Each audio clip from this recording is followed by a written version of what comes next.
Bom dia. Bom Eu dia, tô... muito obrigado por ter aceito o convite, ter topado participar aqui. É um prazer Ah, estar conversando com você. Sou muito fã do seu trabalho e muito obrigado, muito viu? obrigado. Eu que agradeço. Vamos ver nesse bom bate-papo que a gente pode ter. Ainda bem que a gente Sim, conseguiu esse tempo, porque eu estou filmando para a televisão, para o Globoplay, e ao mesmo tempo estou fazendo teatro. Então sim, estou com uma agenda complicada, complicada, mas não impossível. Vamos bater o papo. Daqui a pouco eu já vou filmar. Daqui a pouco o verdade. carro passa aqui no escritório e eu vou filmar. Tá bom? Sim. Como surgiu o nome Tony Ramos? Por acaso, nos anos 1960, eu trabalhava na TV Tupi de São Paulo, que foi a primeira televisão da América Latina, e um diretor, João Ribeiro Filho, que já não está mais conosco, ele falou: Olha, você tem que ter um nome artístico. Eu era menor de idade, então os pais têm que autorizar a trabalhar, né? Era TV ao vivo ainda, mas você tem que ter um nome para a gente colocar lá na papeleta. Eu falei: O que o senhor quiser. Ele falou: Antônio, você é muito rapazinho ainda, né? Vamos colocar ou Tunico, ou Tony, vamos botar Tony, que é curto. E quais são os sobrenomes da sua família? Eu falei: Olha, sobrenomes da minha família são esses. Carvalho, tem Moreira, tem Barbosa, tem Ramos, tem Toledo Souza, do outro avô. Ele falou: Não, Ramos, Ramos é curto. Tudo bem? Eu falei: Sim, senhor. Foi assim que nasceu o meu nome. E como surgiu seu interesse pela área artística? Cinema. O cinema fazia parte do meu cotidiano, né? Então, eu ia muito ao cinema, como vou até hoje. Não adianta falar para mim que tem cinema em casa. Eu sei que tem, mas eu prefiro ir ao cinema. Eu gosto. Vou muito com minha mulher ao cinema e vou muito ao teatro também. Eu gosto de sair um pouco, porque eu acho que ir ao teatro, ir ao cinema, leva você a ter uma atmosfera diferente, né? Mas quando eu comecei a ir mais ao cinema, aí por volta dos meus 8 anos, 9 anos de idade, e eu me interessava muito por um ator chamado Oscarito, que era um ator muito famoso no Brasil, muito famoso. Era como se um jovem hoje assistisse bastante o Chico Anísio, ou bastante o Rogério Cardoso, que eu adorava, enfim. E hoje um jovem se interessasse por um cômico assim, porque o Chico Anísio não era só cômico, era um ator dramático também. E o Oscarito era isso. E na minha época, nos anos 1950, né, era o grande nome do país. E eu falava sempre, eu queria ser um Oscarito na vida. E, e aí fui me interessando, eu gostava muito de livros sobre cinema, todo presente que minha mãe queria dar, ou meus tios, eu falava: me dá um livro sobre cinema. E aquilo já chamava a atenção da família. Ué, como é que um moleque de 10 anos, 9 anos, 11 anos, 12 anos, que é só esse tipo de literatura, né? Até como fazer um filme, eu lia todas as teorias do cinema, tal. Até que em 1963, eu ia fazer 15 anos, o, a TV Tupi de São Paulo tinha um programa chamado Novos em Foco. Como o nome dizia, procurava apresentar novos, novas caras, né, para a televisão. E aquilo tudo era feito ao vivo. Se porventura desse certo na profissão, ali ao vivo, você ganhava um contrato. E eu já estava fazendo teatro amador na escola, fui lá e eles me deram um contrato. Quando eu comecei a fazer ao vivo, 3 meses depois me deram um contrato, aí eu comecei a trabalhar e não parei mais. Que bacana. E você lembra do seu primeiro trabalho na televisão? Lembro. Bom, Novos em Foco era o programa que era ao vivo, sobre cenas do cotidiano da vida. Era segunda, quarta e sexta. Mas eram vários personagens. E depois a primeira novela que eu fiz, já Isso. é o início de 65, portanto, vai fazer.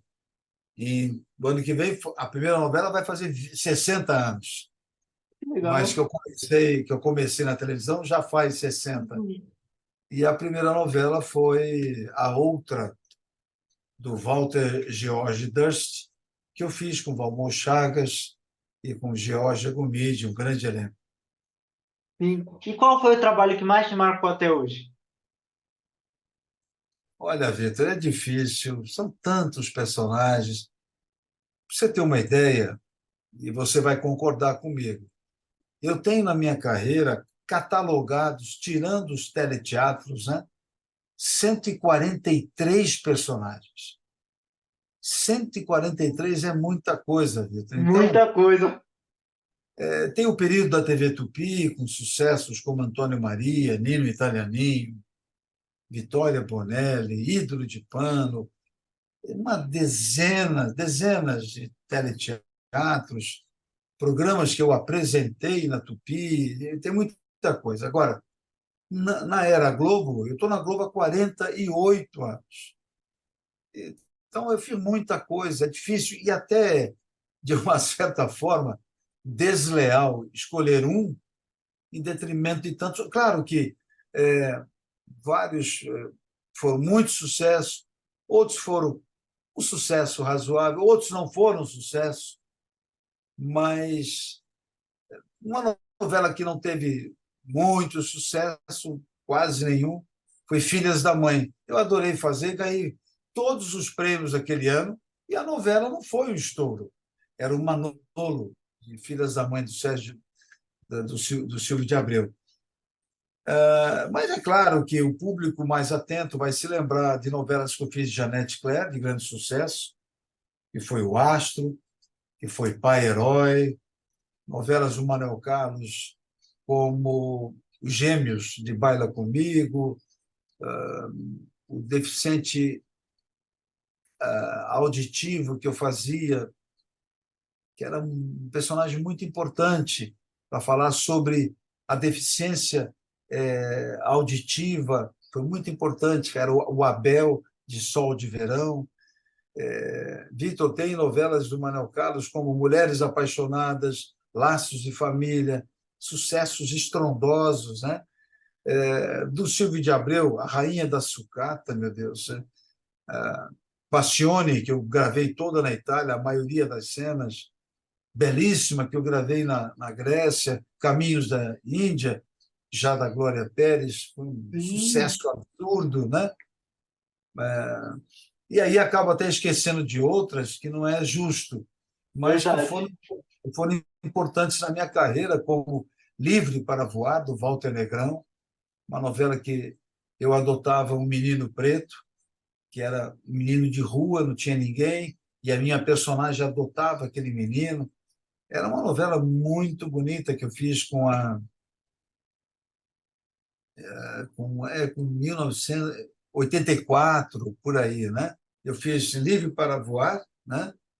E emendado com o Grande Sertão Veredas, um dos mais difíceis da minha vida, sem dúvida, e que também foi um marco divisório na minha carreira. O público começou a me ver também de outra maneira, começou a me ver. Não é só aqueles personagens heróicos, românticos, ele faz este também. Um grande sucesso da minha vida, Vitor. Você é muito jovem, talvez você não tenha visto, acredito eu, em reprise, no ar, ao vivo, você não viu, que é de 89. Mas um grande sucesso meu, sem dúvida, foi Bebê a Bordo, do Carlos Lombardi. Então, talvez eu vá esquecendo aqui alguns nomes, e alguém vai se lembrar. Como é que eu vou me esquecer da minissérie Primo Basílio, da obra do Essa de Queiroz?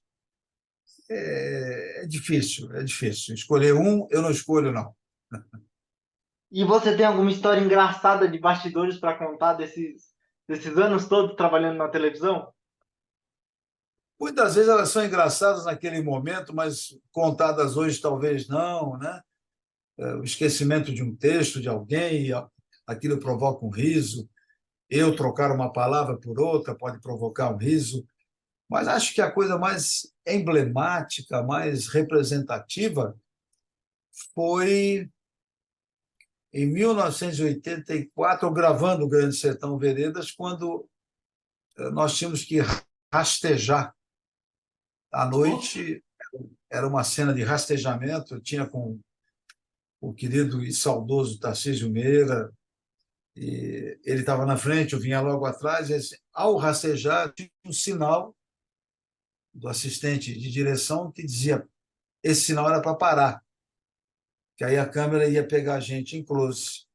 Ele deu o sinal, eu senti um barulho enorme, mas eu aguentei firme, mas estranhando aquilo, eu senti uma coisa, eu pensei em tudo, né? Pensei à noite, no meio do mato, não era um matagalzinho, não, estava numa floresta mesmo. E aí, quando fizeram o sinal para continuar o rastejamento, eu cheguei do lado de lá e falei, tem alguma coisa estranha em mim. Eu tinha, quando mandaram parar, eu parei em cima de um morro de cupim. Nossa. E aí os cupins entraram pela bota, pela roupa, enfim. Foi um riso só, eu tomei uma esguichada de água fria para poder tirar tudo. Eu tenho muito pelo, né? Então, aquilo tudo. Mas valeu, até hoje eu me lembro com muito carinho. E você se emocionou em algum papel? Em vários, todos. Até para fazer um personagem horroroso, né, de caráter, um personagem, nossa, ambicioso, desmedidamente, que foi o Antônio La Selva, de Terra e Paixão, até para fazer esse personagem. Tinha momentos de muita emoção, principalmente nas cenas com o Cauã Raymond. Então, a emoção, ela não é só chorar, viu, Vitor? Verter lágrima não quer dizer emoção. A emoção tem que existir até na comédia. É que a gente confunde emoção com choro. Emocionar-se é fazer com toda a vivência possível uma personagem, né? Mas em vários momentos, o encontro dos gêmeos em Baila Comigo, que não se conheciam, é um momento de muita emoção. No Grande Sertão Veredas, quando ele vê que a personagem da Bruna Lombardi está morta, de Adorim, é um momento de grande emoção.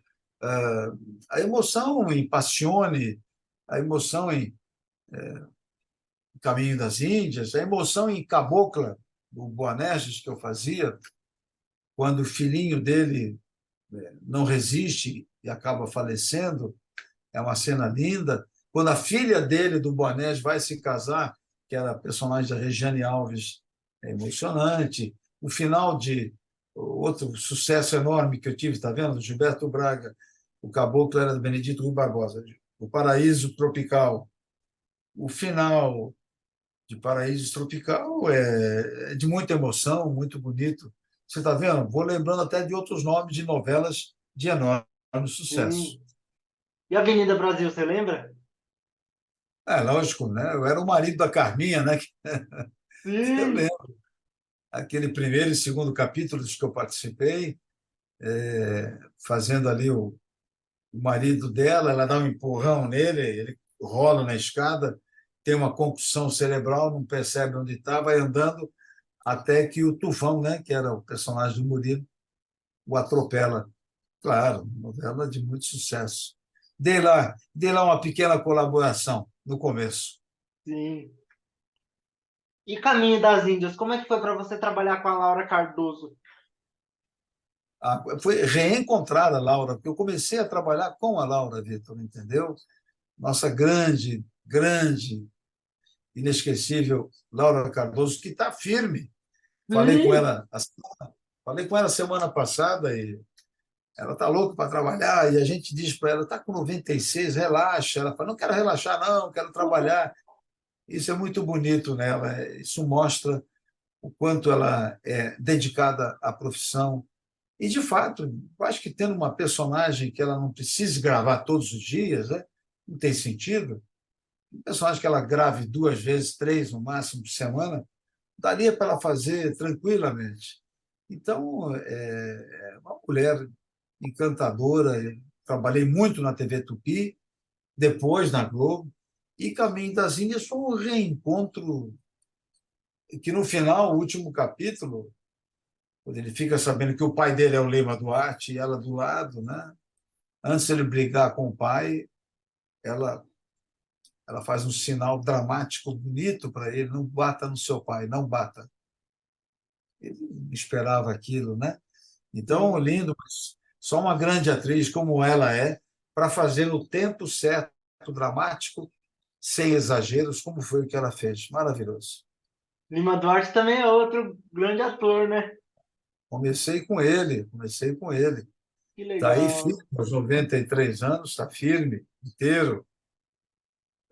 Comecei com ele semana retrasada. São velhos companheiros que eu mantenho uma ligação muito grande, muito grande. Que bacana. Você gosta mais de fazer vilões ou mocinhos? Vitor, eu gosto de fazer um texto que me agrade, um texto que me deixe à vontade para inquietar o espectador, porque o espectador também quer ficar inquieto, ele também quer refletir com você, quer junto com você, ele quer pensar, ele quer ser surpreendido. Então, não tem. Eu gosto de um bom texto, seja comédia, drama, tragédia, cinema, teatro, televisão. Eu não tenho preferência. Eu estou agora no teatro e, ao mesmo tempo, filmando um longa-metragem chamado A Lista, com a Lília Cabral. Então, é tão bonito o filme, é tão surpreendente, que eu topei fazer o roteiro, entendeu? Então, o que me move, é claro que eu me organizo, a saúde, descansar as horas certas, tal. Você vê, daqui a pouco, 10 da manhã, já estarei filmando. Então, nós estamos gravando isso aqui, estamos ao vivo, mas fica aí um tempo essa gravação. Você tem uma ideia de que para mim, me organizar, poder fazer essa entrevista com você, ir para o set de filmagem e só voltar lá para minha casa hoje, sei lá, eu acho que hoje eu chego em casa às 11 da noite, entendeu? Então, esse tipo de vocação, de disciplina tem que ter na minha profissão, senão não consegue. Então, Verdade. o que me move é um bom texto. É isso que me move, seja no teatro, no cinema ou na televisão. Você gosta de participar de novelas de época? Claro, claro, já fiz muitas, né? Sim. Tempo de Amar foi a última, em 2017. Gosto muito, claro, claro, porque você tem até analogias com os tempos de hoje em muitas novelas de época, né? Então, eu adoro, sempre. E os cenários também são muito bonitos, né? Muito bem detalhados, bem feitos, né? Sim, sem contar isso, né? Que existe a qualidade de produção da TV Globo, que é uma qualidade de produção que todo mundo sabe, por isso que ela ainda exporta para 128 países as novelas dela, né? Fruto disso, desse acabamento, dessa qualidade não só dramatúrgica, mas, obviamente, dos cenários, das externas, né? É diferente você viver um personagem ficcional para um personagem de que existiu, como por exemplo Getúlio Ó, Vargas. muito bem lembrado, esse filme, Getúlio Vargas, foi outro marco na minha vida, né? Assim, como eu fiz, por exemplo, comédia com a Glória Pires, duas comédias de Nossa Senhora, de muito sucesso, Se Eu Fosse Você, né? Os dois filmes levaram 11 milhões de pessoas ao cinema. Isso é lindo, isso eu sou grato eternamente. Mas Ali era uma ficção, aspas, uma brincadeira, mas na verdade era uma brincadeira para que tanto o homem quanto a mulher discutissem o papel de cada um na sociedade, né? Então, tinha uma história por trás muito interessante. O Getúlio Vargas o roteiro, quando chegou para mim, era o roteiro falando sobre os últimos 19 dias dele, que se confundiam com a própria história do Brasil num momento conturbado, né? Então, é evidente que eu tinha uma responsabilidade 3, 4 vezes maior de reproduzir, não ser igual ao Getúlio Vargas, porque eu não sou igual a ele, até porque ele era um homem meio atarracado, baixo, eu tenho 1,74, então tinha que fazer no corpo, além da roupa que foi criada especialmente para me engordar 30 quilos, tinha todo um trabalho de raspar meu cabelo, toda essa parte de cima, para depois completar como era o cabelo dele, né? Então, tudo isso fazia parte do processo. Mas, evidentemente, ter feito Getúlio, seus últimos dias, foi um filme que nós lançamos em Portugal, para você ter uma ideia. Legal. Primeiro espectador foi o português, porque os portugueses gostaram tanto da história que teve uma grande produtora de lá que investiu no filme. E aí nós estreamos lá, depois viemos para cá e coincidiu com os 60 anos da morte dele. Você vê, Getúlio já vai fazer 10 anos. Olha como passa o tempo, né? E Verdade. é um filme que está comigo por resto da vida. E, nossa, me deu prêmio também. Esse negócio de falar prêmio é uma coisa, parece que se não tem prêmio não vale. Não é isso. É que tem alguns trabalhos que são tão reconhecidos e te dão prêmios, tudo, né? E eu fiquei muito feliz. Getúlio está aqui na minha retina o resto da vida. Sim. E tem algum final de novela que te marcou mais? Cabocla foi um final da novela que me marcou muito. O Benedito Rui Barbosa foi muito, muito preciso no final da nossa novela. Outro final de novela que me marcou muito foi Passione, do Silvio de Abreu, com a personagem Clara, da Mariana Ximenes, a surpresa que ele aprontou, aquilo me impactou muito. É difícil, companheiro, tem muita coisa, Vitor, mas esses dois acho que está de bom tamanho. Como que surgiu seu interesse pela escrita? Normalmente, porque a nossa profissão exige que você se exercite o tempo inteiro, eu leio muito, eu não fico só dando um Google aí, não. Sabe aquela história? Dá um Google aí que você fica sabendo. Isso não é suficiente. É importante, é bom, serve como informação imediata, né? Mas para você mergulhar nas histórias, principalmente sociológicas, políticas, biográficas de alguém como Winston Churchill, por exemplo, o grande comandante da Inglaterra na Segunda Guerra Mundial, você tem que ler livros, aprofundar-se nos livros. É como personagens que eu tenho que fazer, que às vezes eu tenho que ler sobre direito, advocacia. Às vezes eu pego o capítulo de uma novela, eu começo a ler, aí eu encontro ali uma coisa ali e falo, por que será que está falando isso aqui? O que quer dizer? A última novela, eu li muitos livros sobre o agronegócio, né? Para entender o que era a soja, o ciclo da soja, a importância da soja. Aí eu punha no meu capítulo, eu li alguma coisa no livro tal, e aí anotava. Então, Que o legal. escrever vem disso, né? E a literatura faz parte da minha vida o tempo inteiro, principalmente a poesia. Não é a poesia, que eu não sou poeta, mas eu gosto de ler poesia. Eu gosto de ler Garcia Lorca, que é um espanhol fantástico, de ler o Neruda, o nosso Drummond. Tem uma poeta chilena que é Gabriela Mistral, o Borges, que é um grande poeta argentino, o Fernando Pessoa, fantástico. O Fernando Pessoa, até no espetáculo que eu estou fazendo agora, tem trechos do Fernando Pessoa Então, a literatura faz muito parte da minha vida. Sim. E tem algum personagem que você não faria de jeito nenhum? Olha, pergunta boa e difícil de responder. Eu, eu entendo que um ator não pode misturar suas crenças pessoais ou ideológicas com uma personagem. Não deve. O ator deve se mover por aquilo que interessa a ele como entendimento de uma personagem. Se nós fosse dado a mim o Nero, o personagem Nero do Império Romano, o imperador sanguinário, você faria?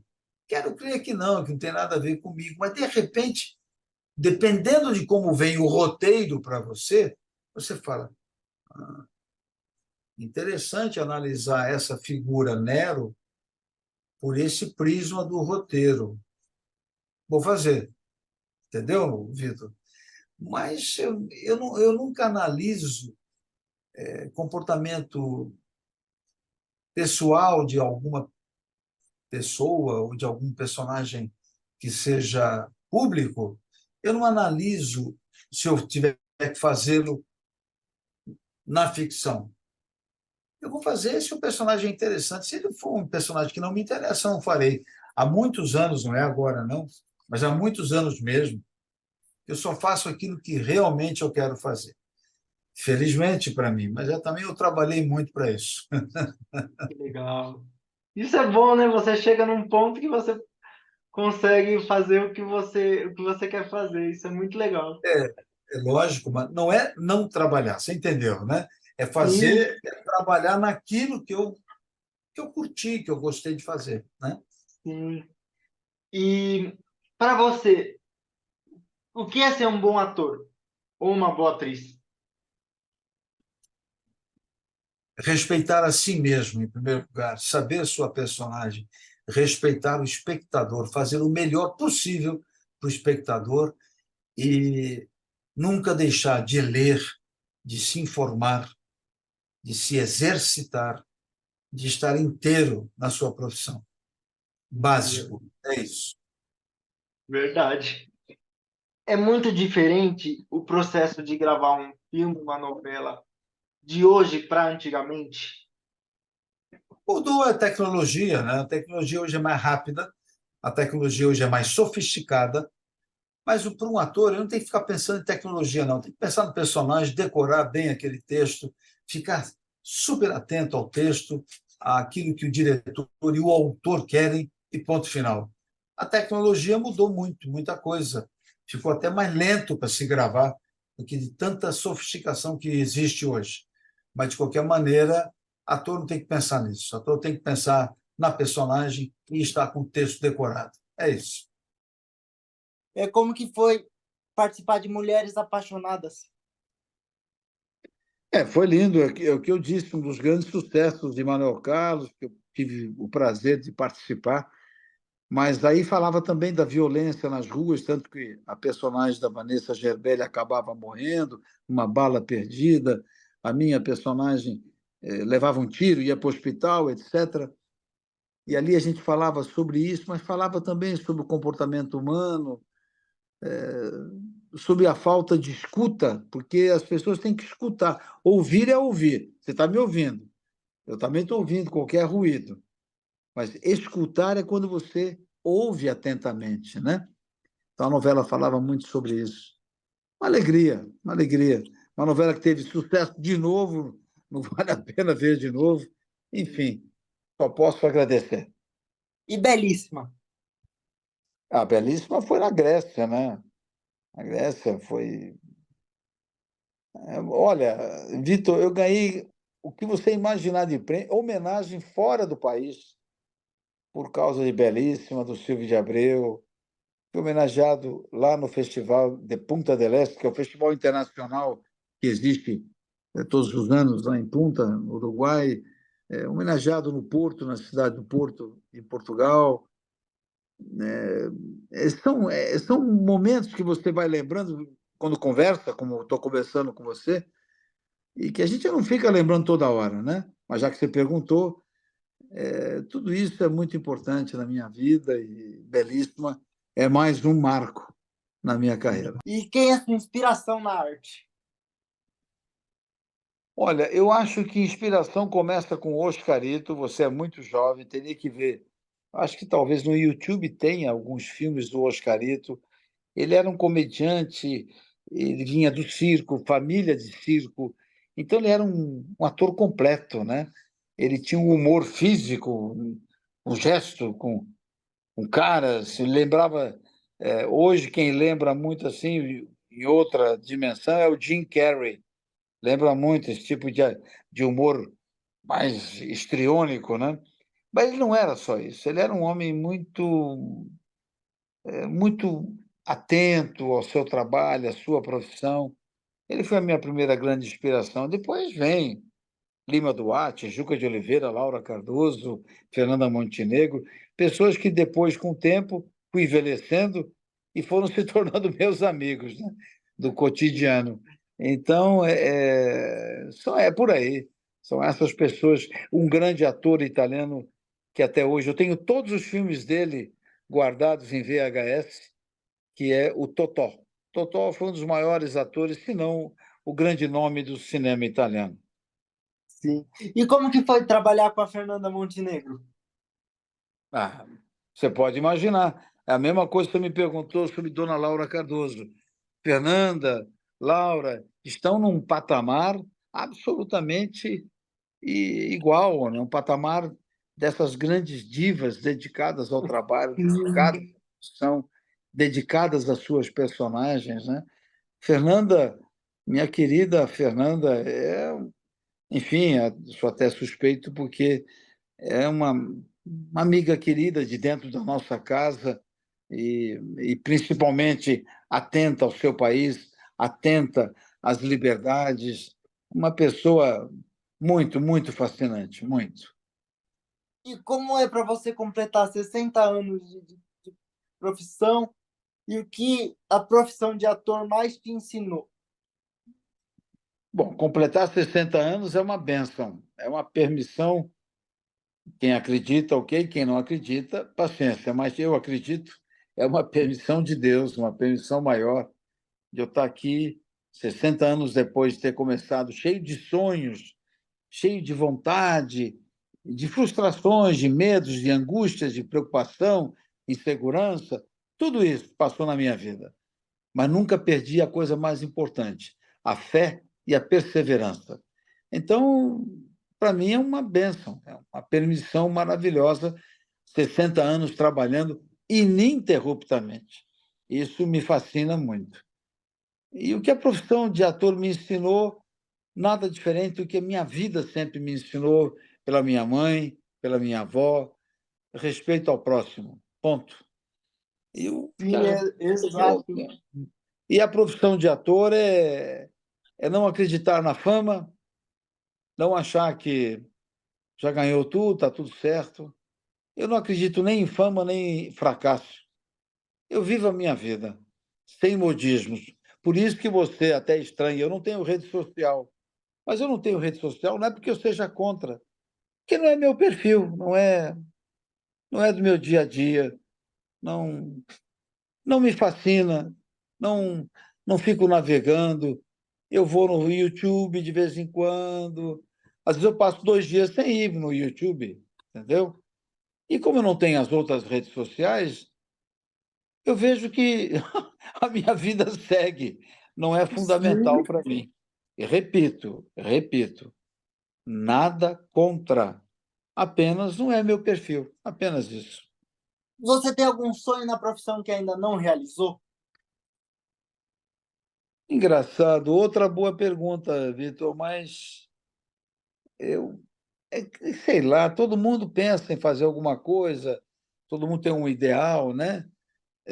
Já pensei, sim, em fazer um maestro de música clássica, de música erudita, e falar da importância da música clássica, porque qualquer música que você vê hoje deve à música clássica, aos tempos, aos compassos, né? A pessoa entender o que é isso e não achar que é só uma música complicada. Não é.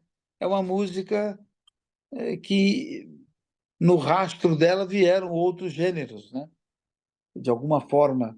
A música indiana, por exemplo, ela não foi nem escrita em pautas, ela era uma transmissão oral.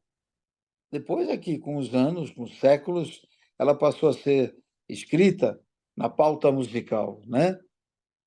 Então, talvez esse personagem fosse alguma coisa que falasse sobre a importância da música erudita, né? Talvez. É por aí. Mas eu não Que legal. fico. É engraçado, eu gosto de ser mais surpreendido na profissão por projetos. É o que eu mais gosto. Sim. E fala um pouco de como que é para você voltar aos palcos nessa peça que você está fazendo, O que Só Sabemos Juntos. Olha, Vitor, voltar ao palco era uma busca minha, natural. A minha última peça tinha sido Novas Diretrizes em Tempos de Paz, com Dan Stubach, que eu fiquei 3 anos e meio em cartaz. Aí emendei muita novela, minissérie, emendei Encantados, emendei 8 filmes. Então não encontrava tempo entre cinema e televisão para voltar ao teatro. Eu tinha compromissos assinados, então eu tinha que honrar, cumprir com esses compromissos e também não queria fazer só mais um espetáculo para dizer eu estou no teatro. Até que apareceu esse do Luiz Vilaça, com a Denise Fraga, um projeto maravilhoso, e eu falei, agora é a hora. Falei com eles, que eles teriam que esperar o final de Terra e Paixão, porque eu estava gravando muito. Eles disseram, sem problemas. E aí, depois do carnaval, comecei a ensaiar e já estreamos. E daqui a pouco vamos viajar o país inteiro. Estamos em São Paulo, mas daqui a pouco a gente começa a fazer Rio de Janeiro, Minas, Distrito Federal, enfim, eu não sei de cabeça a agenda. É uma peça contemporânea de um casal e o que na vida desse casal, de fora para dentro, vai atrapalhando. E cheio de surpresas, mistérios e muito humor. É uma delícia de espetáculo, então, por isso que eu voltei. E uma coisa simples que te deixa feliz. Uma coisa muito simples que me deixa feliz, mas principalmente eu estar quieto na minha casa com meus cachorros, fazendo cafuné neles, principalmente na pequenininha, que ela adora vir para um colo. Essas coisas simples da vida, né? Um bom Sim. arroz com feijão, uma conversa jogada fora, uma conversa com a família, meus filhos, meus netos. É isso que me encanta na vida. Coisas muito simples do cotidiano. É isso que me encanta, que me motiva. Sim. E eu queria que você, para encerrar, deixasse um recado para as pessoas. Ah, Vitor, é muita responsabilidade deixar um recado, né? Até porque não, estou brincando, mas é que às vezes as pessoas esperam que a gente tenha uma frase de efeito. Em primeiro lugar, que eu não gosto de frases de efeito, eu gosto que a alma fale, eu gosto que a tua espontaneidade fale. Se há alguma coisa que eu posso dizer aqui ao público, é que acreditem em si mesmos, acreditem na força do trabalho, acreditem na perseverança, acreditem na criatividade, né? E como eu não suporto a soberba, o ser humano, a soberba, aquele que diz isso é que é, a verdade é essa, aquele que pontua dizendo a verdade é essa e ponto final. A vida é mutante, a vida é muito ampla.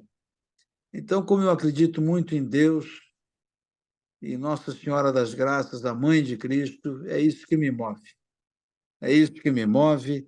E se eu posso deixar aqui alguma palavra, é obrigado a você e que as pessoas que nos assistem e nos assistirão, que elas tenham muita saúde e muita paz. É isso que é importante.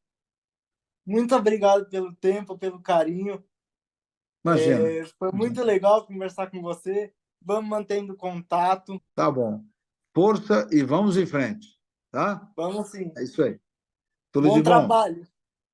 para nós. Obrigado.